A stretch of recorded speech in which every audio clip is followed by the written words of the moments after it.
Assalamualaikum warahmatullahi wabarakatuh. Waalaikumsalam. Alhamdulillahi wa kafa, wassalatu wassalamu ala sayyidil Mustafa Muhammadin wa ala alihi wa sahbihi wa man ihtada, amma ba'd.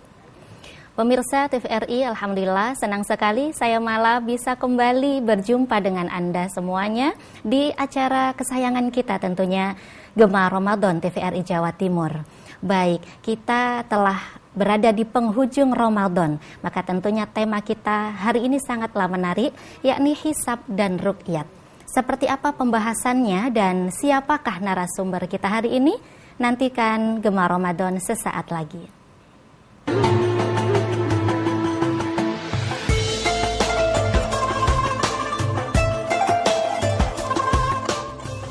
Baik pemirsa, alhamdulillah kita sudah berada di Gemar Ramadan di TVRI Jawa Timur. Tema kita hari ini adalah hisab dan ruqyat, dan telah hadir narasumber spesial kita hari ini Bapak Profesor Dr. Kiai Haji Ahmad Zahro MA. Tentunya sudah tidak asing lagi ya. Pemirsa, beliau adalah guru besar fikih Universitas Islam Negeri Sunan Ampel, Surabaya. Langsung kita sapa beliau.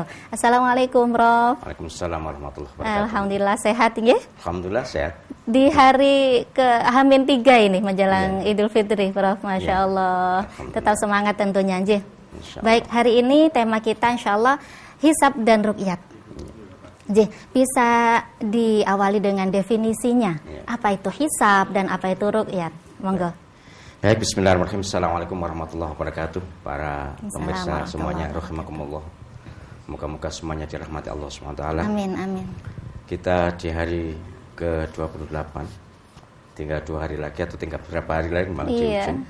Ini sedang orang perhatiannya pada kapan hari raya.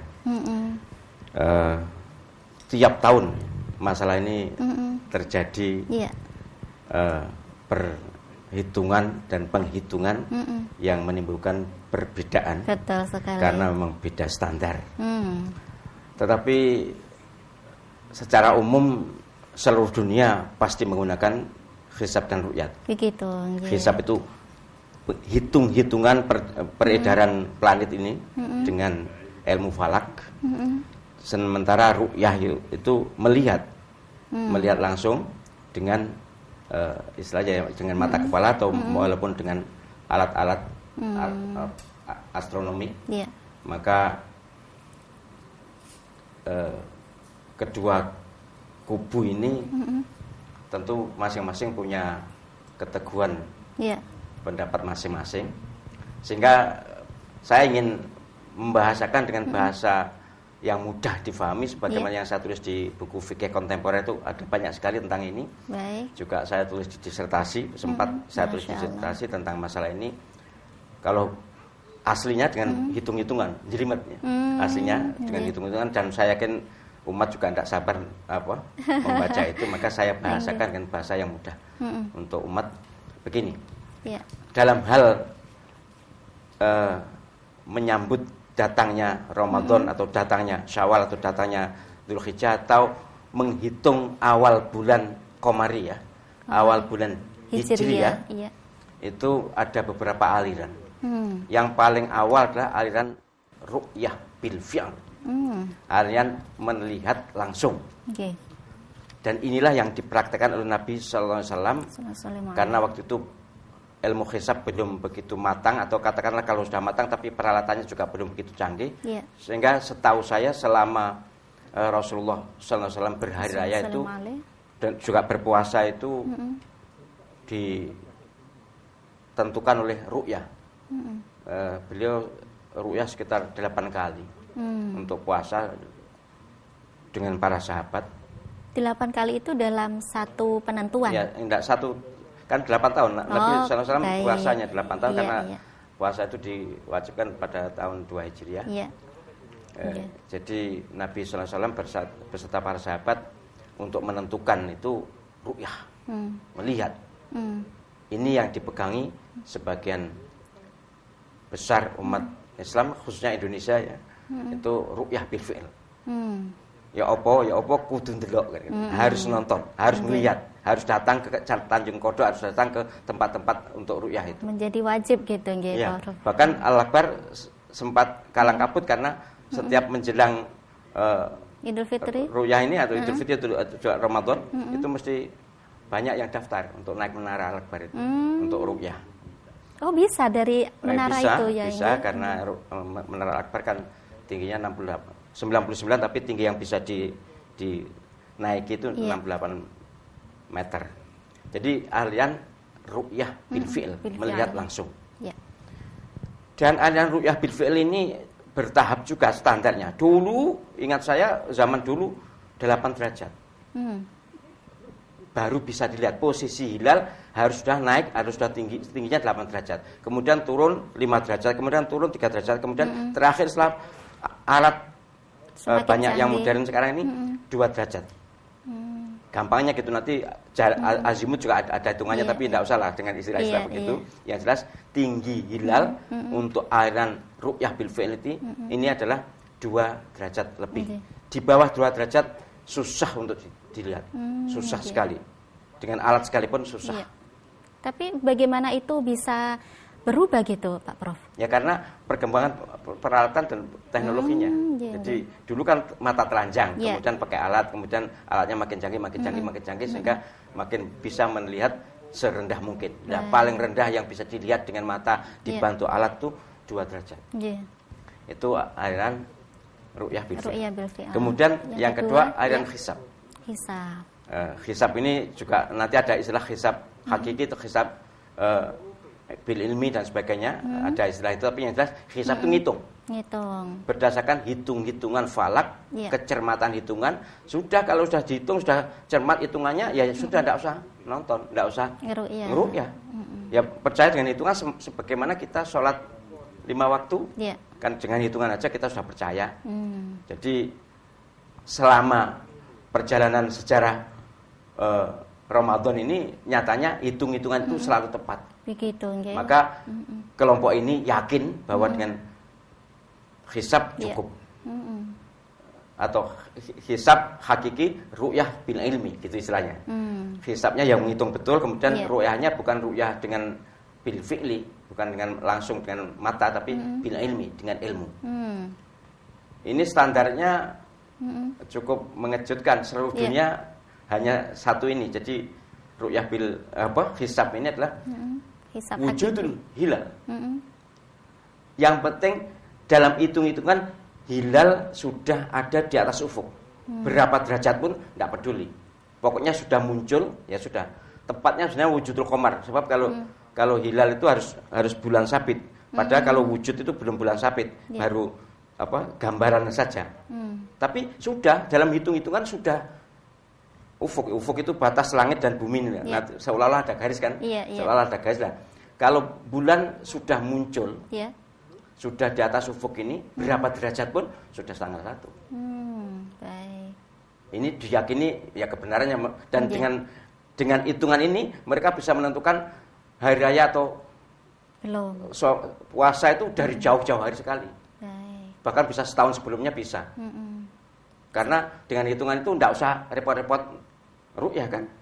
Sudah, kalau sudah di atas sudah muncul, bukan di atas, sudah muncul di ufuk, ya sudah wujud istilahnya. Wujudul hilal istilahnya. Adanya hilal, maka ini dengan aliran ru'yah tadi mustahil ketemu sampai hari kiamat. Masya Allah. Tidak mungkin ketemu karena standarnya jauh berbeda. Ini harus di atas 2 derajat, yang ini pokoknya muncul. Walaupun kurang dari 1 derajat pun, yang penting sudah muncul, sudah tanggal 1. Benar semua, asal ngerti kabeh ya gitu. Kemudian yang ketiga aliran imkan ru'yah. Ini sebenarnya ada ormas-ormasnya, tapi saya tidak enak untuk menyebutkan ormasnya. Baik. Yang ketiga ini aliran imkan ru'yah. Imkan ru'yah itu mungkin dilihat. Jadi imkan itu mungkin, ru'yah dilihat. Jadi aliran ini ngitung. Dengan hitung-hitungan, maka hasil hitungannya pasti bisa dilihat. Walaupun tidak datang ke Tanjung Kodok, tapi secara kalkulatif, secara hitungan bisa dilihat. Nah, aliran ini membuat standar. Jadi pokoknya kalau dalam hitung-hitungan posisi hilal sudah di atas 2 derajat, ya sudah imkan, sudah bisa dilihat, ya tidak usah ke sana, cukup percaya pada hitung-hitungan ini. Baik, nanti kita akan lanjutkan Ya. Pak Prof. Pemirsa jangan kemana-mana, Gema Ramadan akan segera kembali sesaat lagi.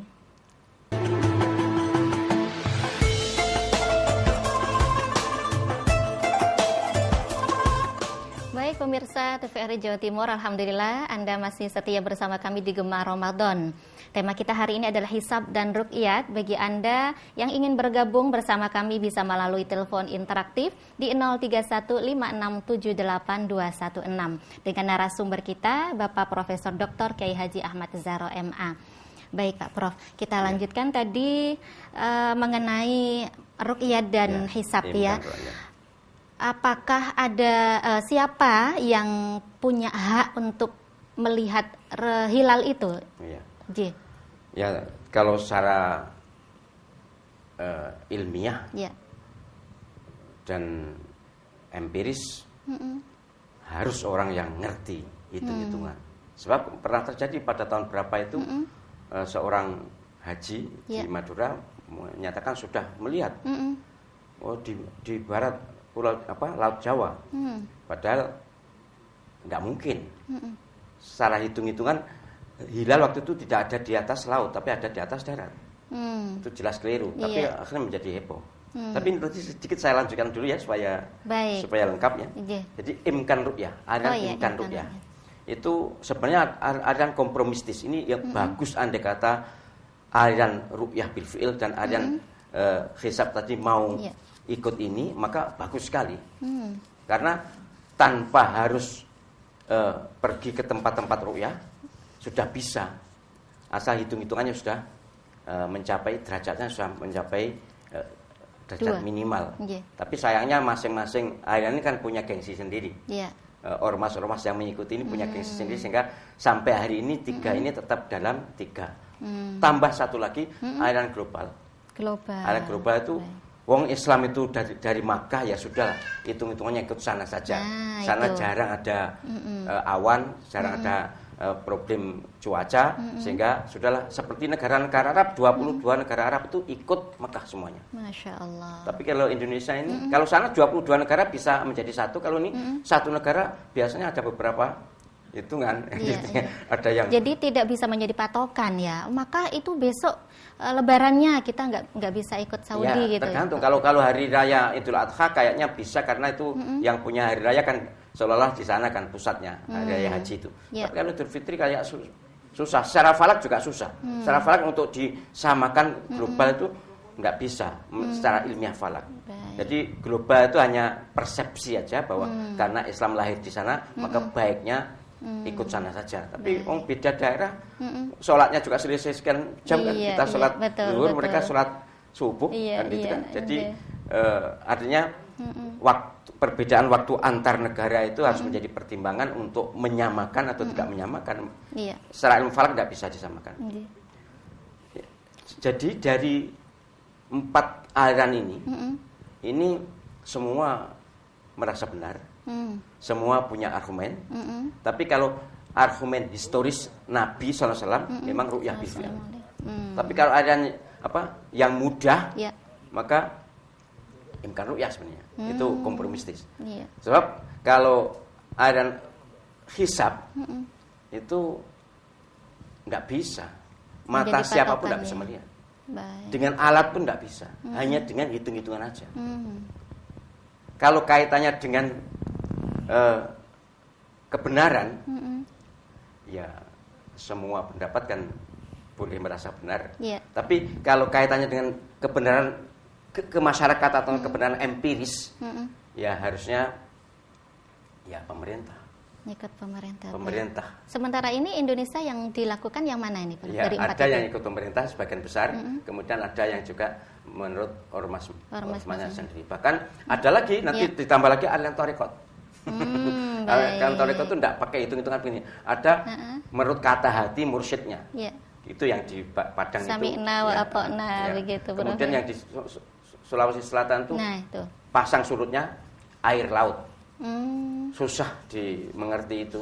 Secara hitung-hitungan falak tidak ada jalan untuk diterima. Tetapi mereka kan thariqat itu kesetiaan yang diutamakan. Jadi mursyid atau pembimbing itu pasti dipatuhi oleh murid atau peserta, sehingga apapun kata mursyid mesti diikuti. Walaupun secara falak tidak satu cabang ilmu falak pun yang bisa membenarkan cara-cara mereka ini. Iya. Seperti Islam aboge itu ya. Apalagi kalau itu. Itu kenapa mereka kok bisa punya kepercayaan sendiri? Satu karena mereka tidak puasa. Oh begitu ya. Mohon maaf ya. Mohon maaf. Mereka tidak melalui hari raya itu atau mengantarkan hari raya itu dengan puasa. Jadi mereka tidak puasa. Tapi Islam ya. Diolor 2-3 hari kuat aja nggak poso. Iya. Sing poso iki sing rekoso kan? Iya. Pengen dang. Dan mereka tidak puasa. Begitu kejawen itu loh. Lalu entahlah, saya juga susah mengerti hitungannya kenapa selalu selesai 3 hari. Itu di daerah Sumatera Pak? Ya di Jawa ini, mayoritas di Jawa. Islam aboge itu di Jawa? Jawa, mayoritas di Jawa. Ya, mohon maaf ya, orang lapangan itu ya. Orang lapangan, orang kepercayaan itu biasanya pakai itu. Lah nek pancen ikut ingin berhari raya, hari raya itu dalilnya dari Islam, ya ikutlah ajaran Islam, mestinya begitu. Kalau enggak ya enggak usah pakai riyo, enggak apa-apa gitu kan. Tapi baiklah, ini varian yang ada seperti itu. Kemudian kalau kaitannya dengan hari ini atau tahun ini, kapan? Itu memang ini harusnya sudah enggak usah ru'yah lagi. Karena gini, secara hitung-hitungan hisab pun Sabtu besok itu posisi hilal masih sangat rendah. Ya, ini artinya hitung-hitungan ya, tapi wallahu alam jika besok dilihat ternyata kelihatan. Tidak ada 1 derajat. Sabtu sore kan akadnya sudah hari raya itu. Sabtu itu sudah hari ke-30. Baik. Mestinya harus sudah tinggi, tapi besok Sabtu itu belum. Maka Kemenak harusnya sudah tidak usah repot-repot ru'yah, tapi ini tugas negara yang kita hargai. Besok diadakan, Jumat itu diadakan ru'yah. Mbok menawa atau barangkali ada hilal muncul, berarti puasanya 29. Tapi dalam pengalaman sejarah mustahil, mohon maaf ya, mustahil pengalaman sejarah. Saya tidak jongko atau tidak meramal. Karena standar yang ditetapkan oleh Muhammadiyah itu masih rendah. Hari Sabtu itu masih belum bisa, apalagi Jumat pasti belum bisa. Iya. Baik, Pak Prof, kita ajak pemirsa dulu. Ini barangkali ada yang bergabung bersama kami. Monggo di 0315678216. Saya ulangi, 0315678216. Pemirsa, tema kita hari ini adalah hisab dan ruqyat. Dan tentunya ada narasumber kita yang siap menjawab semua pertanyaan Anda, Bapak Profesor Dr. Kiai Haji Ahmad Zaro MA. Pak Prof, kita lanjutkan. Ya, tadi sebenarnya itu ormas tadi sudah disinggung ya. Ormas itu punya hak wewenang nggak sih untuk menentukan kapan jatuhnya hari raya Idul Fitri itu? Baik, kalau di kitab-kitab fikih, juga kitab falak, itu yang berhak itu pemerintah, sahibul hukum, pemerintah. Tapi itu hak isbatnya. Tapi kalau hak ikhbar itu menetapkan. Kalau ikhbar itu memberitakan, itu boleh. Semua ormas boleh ikhbar kepada pemerintah. Tapi yang berkembang karena juga kebebasan berpendapat, kebebasan berdemokrasi, ada ormas yang menetapkan sendiri berdasarkan keyakinan mereka. Maka ini ditetapkan tanggal sekian atau hari ini dan sebagainya. Itu sebenarnya bukan hak isbat yang semestinya adalah hak ikhbar saja, memberitahu dan memberitahu kepada pemerintah, pada umatnya, tapi keputusan ada di tangan pemerintah. Itu yang semestinya. Tapi sekali lagi kita tetap menghormati perbedaan. Jadi kalau memang terjadi perbedaan nih, masyarakat sebaiknya ngikut yang mana ini? Ya karena ayatnya jelas ya. Ya ayyuhalladzina amanu atiiullaha wa atiiur rasul wa ulil amri minkum. Maka ikut ulil amri. Tapi masalahnya juga definisi ulil amri ini juga dipersoalkan. Apakah ulil amri bidang agama, ulil amri bidang politik, ulil amri bidang apa? Itu juga diperselisihkan. Sehingga semua ulama itu kalau soal dalil mudah sekali mencari. Yang penting keputusannya apa. Cuma kalau umat tuh Yang disenangi nek poso, keri, nek riyoyo dhisik kan gitu kan. Nek Betul poso sekali, iso tanggal iya. agak mundur, kalau hari raya agak maju kan gitu. Itu guyone kan gitu. Iya. Tetapi yang pasti mayoritas di negeri ini ikut keputusan pemerintah karena pemerintah untuk memutuskan itu bukannya pemerintah aja, mengajak semua ormas yang ada. Baik. Sekitar ya 30 lebih ya yang ada ormas itu diajak berbicara soal ini, tetapi ada yang sudah membuat ketetapan sendiri. Iya, baik. Nah, berbicara melihat ruqyah, Pak Prof, ini sebenarnya ada tempat-tempat tertentu kah di mana yang akurat gitu, apa di pantai atau kayak tadi disebutkan di atas menara, seperti apa itu? Ya memang sebenarnya di segala tempat yang memungkinkan, bukan hanya soal tempatnya saja, tapi cuacanya juga memungkinkan menjadi faktor. Iya. Umumnya di pantai karena pantai kan lepas ya, tidak ada pohon-pohonan, tidak ada lampu, itu ya, umumnya. Tapi karena sekarang sudah banyak menara ya, masjid-masjid banyak yang punya menara dan menara itu tentu tinggi, maka ketinggian menara itu dianggap memadai untuk bisa melihat.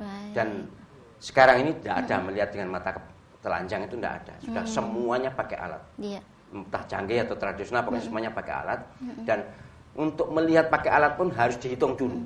Artinya orang tidak sembarang menghadap ke barat melihat, tidak mungkin, harus ini posisinya di berapa derajat lintang bujur timur atau lintang selatan. Pasti kalau Indonesia kan lintang selatan, kemudian di bujur timur berapa derajat, baru nanti diarahkan ke hitungan itu, baru bisa dilihat. Yang jelas ru'yah itu harus dilakukan oleh orang yang ahli. Yang ahli di ilmu falak. Matanya normal ya. Iya. Walaupun pakai alat. Tapi berbicara perbedaan itu, apakah pernah ada terjadi pada zaman Rasulullah, Prof? Zaman Rasulullah masalah hisab dan ru'yah, karena beliau penentu segalanya. Kalaupun berbeda disatukan oleh beliau. Tapi ada waktu zaman sahabat, ingat saya zaman Sayyidina Umar, itu ada perbedaan antara waktu di Madinah dengan waktu di Damaskus, berbeda. Ya karena memang beda daerahnya. Waktu itu juga belum ada WA, belum ada SMS, belum ada alat komunikasi, sehingga berita itu lambat sekali untuk nyampe ke daerah lain saja. Terjadi perbedaan ya. Itu sama sahnya. Saya pernah waktu saya di Mesir dulu, Mesir terpaksa mengkodok ya, jadi karena kecepatan. Jadi Mesir terlalu cepat berbuka, padahal Arab Saudi juga belum gitu. Akhirnya mengkodok. Tapi era itu walaupun belum era secanggih sekarang ini, bisa melalui telepon, bisa melalui SMS belum ada tahun awal 80-an. Negara-negara Arab kan kesepakatannya patuh pada Rabitatul Alam Islam itu, organisasi konferensi Islam itu yang berpusat di. Baik, alhamdulillah sudah ada yang masuk ini, Prof. Kita sapa terlebih dahulu. Assalamualaikum.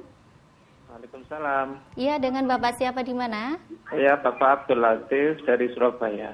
Baik, Pak Latif, monggo pertanyaannya. Ya, ini pertanyaannya mungkin di luar tema, Ibu. Terkait dengan pelaksanaan sholat Idul Fitri. Di tengah pandemi COVID ini kan ada himbauan untuk sholat di rumah. Kalau menurut Prof. Zahro, gimana nggih? Baik, terima kasih Pak Latif pertanyaannya, menarik sekali. Terima kasih, Prof. Waalaikumsalam. Waalaikumsalam warahmatullahi wabarakatuh. Monggo, Prof. Baik, saya sangat berharap pada pemerintah, pejabat, aparat untuk bisa fleksibel, bijak dalam menyikapi masalah ini, karena daerah-daerah kan tidak sama, tidak bisa dipukul rata semuanya, tidak boleh. Betul. Hukum sholat itu menurut Imam Abu Hanifah wajib ain, wajib perorangan, seperti Jumatan. Menurut Imam Abu Hanifah. Menurut Imam Ahmad bin Hanbal fardu kifayah, bisa diwakili. Ya menurut Imam Malik dan menurut Imam Syafi'i memang sunnah muakkadah. Tetapi yang jelas keempat-empatnya sepakat bahwa ini adalah syiar. Sholat itu adalah syiar yang hanya terjadi 2 kali dalam setahun. Maka umat Islam juga harus dimotivasi untuk bisa melaksanakan syiar ini. Tetapi mereka juga sepakat jika ada uzur, maka ya tidak harus, walaupun wajib kalau ada halangan ya boleh tidak. Nah, kalau tidak bisa di lapangan atau tidak bisa di masjid, ya tidak usah. Untuk apa di rumah? sholat di rumah itu ya memang ada sih pendapat, tapi setahu saya zaman Nabi tidak ada sholat id di rumah, itu tidak ada. Baik. Sekarang misalnya orang nggak bisa sholat id, ya sudah di rumah saja tidak apa-apa. Tapi kalau bisa ya usahakan asal amat patuh pada protokol kesehatan dan tidak membahayakan, kan semua orang juga ingin selamat. Saya pikir juga perlu diadakan yang memungkinkan untuk itu. Baik. Begitu Pak Latif di Surabaya ya jawabannya, semoga bisa cocok ya dengan sesuai harapannya. Baik, Prof. Saya pernah melihat banyak perbedaan kalimat tapi maknanya sama di Al-Qur'an. Itu ada nadhoro, ada ro'a, ada basoro. Sebenarnya makna itu sendiri ada perbedaan atau bagaimana? Kalau basoro itu mata, hati. Mata, hati, Ya. baik. Kalau nadhoro itu mata saja, tapi ya tidak mungkin mata tidak nyambung hati, itu tidak mungkin, tapi umumnya lebih pada mata. Maka kacamata itu minzor, itu kacamata itu nadhor atau minzor itu kacamata. Memang fungsi mata lebih lebih besar. Kalau ro'a itu akal. Walaupun berasal dari mata tapi lebih pada akal. Jadi begitu. Basoro itu melihat tapi hati. Ro'a itu melihat tapi akal. Nadhor itu melihat tapi lebih kepada, maka Allah SWT berfirman dalam surah Al-A'raf itu, qala lan tarani walakin inzur ila jabali. Musa, kamu tidak mungkin melihat saya. Ro'a mata dengan akal. Walakin inzur, lihat gunung itu, melihat saja. Nabi Musa semaput atau pingsan sehingga ya beliau mohon ampun pada Allah SWT. Tidak bisa. Jadi ru'yah itu dengan akal, mata dengan akal. Nazar itu melihat dengan mata saja, lebih potensi mata lebih besar, walaupun tidak mungkin orang hidup ini tanpa akal, tanpa hati. Kalau basiroh atau basoro itu melihat dengan cernaan hati gitu. Jadi tiga-tiganya tetap dipakai ini. Dipakai dalam kondisi yang berbeda, tapi kalau ru'yah itu melihat kemudian dinalar, dicerna dengan dihitung, dimusyawarahkan. Jadi intinya kalau ru'yatul hilal itu bukan hanya sekedar melihat saja, tapi ada hitung-hitungannya terkait dengan penanggalan. Jadi masalah basoronya, hatinya? Basoro itu biasanya lebih kepada, basiroh itu mata hati itu lebih kepada hal-hal yang terkait dengan hikmatut tasyri' atau misalnya sholat tanha al-fahsya wal munkar, kemudian zakat, menghilangkan kemiskinan dan sebagainya, itu lebih kepada mata batin. Tapi Prof, berbicara masalah hisab dan ruqyat itu berbicara perubahan hari. Sebenarnya itu perubahan hari yang benar itu menjelang maghrib itu atau tepat pukul 12 malam itu, Prof? Kalau tahun Hijriyah atau hitungannya Qamariyah itu jelas maghrib. Pergantian hari itu maghrib. Tapi kalau Masihi dengan peredaran matahari syamsiyah itu mereka sepakat tengah malam. Mestinya ya enggak gitu ya, perputaran hitungan ini yang dihitung matahari ya harusnya ya tenggelam atau terbit tenggelamnya matahari, tapi kok tengah malam. Iya. Baik, Prof, waktu kita sepertinya sudah habis ya. Mudah-mudahan yang kita bahas hari ini manfaat ya. Amin. Mudah-mudahan juga kita bertemu di tahun berikutnya. Amin. Dalam keadaan sehat. Baik pemirsa, usai sudah Gemar Ramadan sore hari ini, saya malah mohon undur diri. Terima kasih atas perhatiannya. Wassalamualaikum warahmatullahi wabarakatuh. Waalaikumsalam warahmatullahi wabarakatuh.